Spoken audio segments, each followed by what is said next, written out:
Graças, paz, tudo bem? Quero te convidar para refletirmos juntos nas Sagradas Escrituras, dando início aqui a uma série de mensagens com foco em missões. A Bíblia, ela é reconhecidamente como um livro espiritual, trata das questões relacionadas ao mundo espiritual, à vida eterna, à realidade além da matéria. Assim também como a Bíblia é um livro histórico, retrata do desenvolvimento da história, da humanidade, os principais acontecimentos. Assim como a Bíblia também é um livro profético, um livro do qual nos traz revelações, verdades acerca daquilo que Deus fez no passado, que foi profetizado, que foi pré-anunciado e daquilo que ainda Deus há de fazer. Mas não podemos também excluir que a Bíblia é um livro missionário. Desde Gênesis até Apocalipse, nós podemos entender a obra de um Deus que atua no seu mundo, no mundo que ele criou, para restaurar os seus eleitos, para viver eternamente em comunhão com o seu Criador. Portanto, ao olhar as Escrituras e analisar os textos, nós podemos claramente ver de forma explícita textos que vão nos esclarecer sobre a nossa responsabilidade em relação à obra missionária. Por isso, nessa primeira reflexão aqui, eu vou começar com Gênesis, seguindo uma ordem da sequência dos livros, para que a gente possa aí ter aí uma compreensão ao longo da Bíblia sobre a obra missionária. O texto que eu vou iniciar é o texto inicial, que é Gênesis 1:1, que diz assim, olha, no princípio criou Deus o céu e a terra. Bom, esse princípio aqui é um princípio para a humanidade, porque Deus era eterno, Deus não está preso a um princípio, a um início, Deus sempre existiu, ele sempre é. Agora, o princípio é um tempo que Deus estabeleceu para agir na criação do mundo e da humanidade. Bom, aqui o texto fala que Deus ele criou os céus e a terra. Entendemos aqui os céus como essa dimensão que fica sobre a terra, no qual faz parte de toda a habitação pelo qual Deus estabeleceu para a criação humana. Nós vivemos aqui nesse mundo, mas temos dentro da revelação das Escrituras, dentro da narrativa bíblica, instruções acerca das regiões celestiais. Bom, aqui o texto fala que Deus criou no princípio o céu e a terra, no caso aqui o mundo, a terra como o globo terrestre.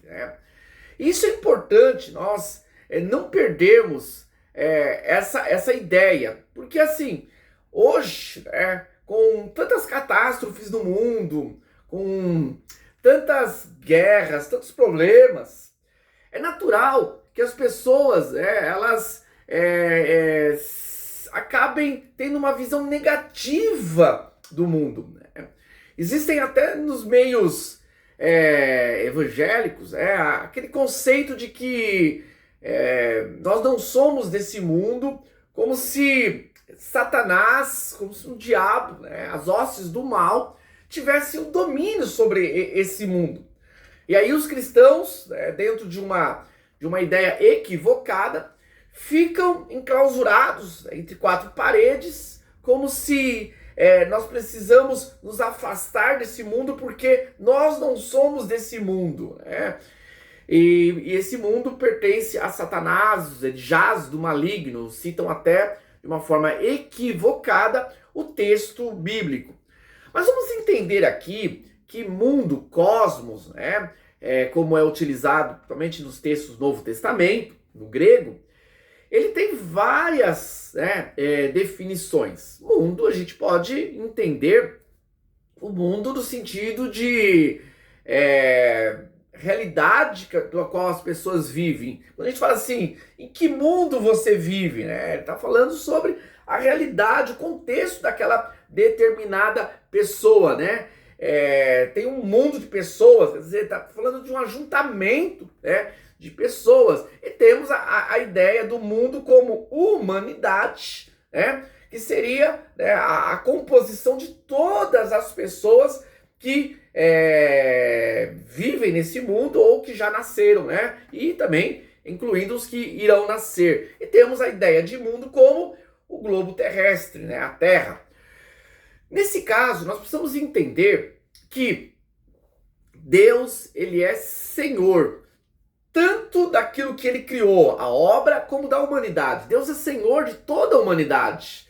O diabo não tem poder sobre a obra que Deus criou. Entretanto, né, Deus vai julgar a sua obra criada, condenando alguns para a perdição eterna e outros para a salvação eterna. Porém, Deus, ele é Senhor do mundo. A Bíblia, ela retrata, né, já desde o início, que Deus criou o mundo, que o mundo pertence ao Senhor. Por mais que os homens escolheram por livre vontade uma vida de pecado, uma vida de independência de Deus, Deus jamais deixou de ter poder sobre o mundo, sobre governar sobre todas as coisas. Ele é Senhor. Por isso que a gente vê nos Salmos falando que a terra e toda a sua plenitude, né, pertence ao Senhor. Ele é o Rei dos reis, Rei dos povos. Deus, ele é o soberano sobre todas as coisas. Então, quando nós falamos sobre missões, nós estamos falando de algo que está fundamentado, enraizado na revelação de Deus. Deus não é um Deus bairrista, Deus não é um Deus regional, Deus não é um Deus nacionalista, Deus é o Deus do mundo, ele é Senhor sobre todos os povos pertencem a ele. Portanto, a obra missionária, ela não está fundamentada naquilo que os homens conquistam e realizam através dos seus esforços, mas sim, a obra missionária, ela está fundamentada no governo de Deus, no senhorio do Senhor sobre todas as coisas. Claro que a ação de Satanás sobre os povos, isso é inegável. E a própria revelação bíblica nos fala sobre isso. Pedro fala sobre, né, a questão do diabo, que ele anda ao derredor. Paulo fala sobre a nossa luta, né, não é contra a carne nem contra o sangue, mas contra as hostes espirituais, né, nas regiões celestiais. É real que há a ação do mal sobre o mundo. Quantos países, quantos povos que estão fechados para a pregação do evangelho? Quantas nações, né, no qual pessoas elas estão na ignorância, sem o conhecimento da palavra, se submetendo, né, a culturas que subjugam a sua vida, uma vida para a perdição, uma vida para o pecado. Isso é uma realidade, mas isso não muda o fato de que Deus, ele é Senhor e ele tem um tempo estabelecido para todas as coisas. Deus, ele criou o mundo e Deus vai restaurar o mundo. O mundo que foi criado pelo Senhor, o mundo que pertence ao Senhor, o mundo que sempre pertencerá ao Senhor. Esse mundo vai ser restaurado no final dos tempos. Então, a Bíblia, ela já começa falando de um Deus que é missionário, um Deus que é Senhor sobre todas as coisas. Por isso que, desde a minha conversão, Deus, através da sua palavra, tem colocado no meu coração a importância da obra missionária, a importância, né, do chamado, né, a anunciar Cristo às nações. E por mais que a gente encontre diversos desafios, diversas barreiras para o avanço dessa obra, diante de tantos desafios no mundo contemporâneo, a gente tem a convicção, e é isso que me fortalece, É olhar para as Escrituras e saber que apesar de todos esses desafios, Deus é Senhor e Ele é poderoso para cumprir a sua obra. Esta obra não depende dos meus esforços, por mais que eu tenha responsabilidade. Essa obra não depende dos esforços da igreja, por mais que a igreja tenha a sua responsabilidade. Esta obra depende do poder de Deus. E é na confiança do poder de Deus que nós devemos nos entregar a esta obra missionária, entendermos que a nossa vida, a nossa salvação, ela foi nos concedida para um propósito mais excelente. Portanto, que nós possamos gastar a nossa vida para fazermos parte do maior projeto que possa existir, a maior causa pelo qual nós podemos não somente viver como morrer, que é a causa da restauração do mundo, a restauração dos povos. Isso vai acontecer e eu quero fazer parte desse grande projeto. Que Deus abençoe, em nome do Senhor Jesus.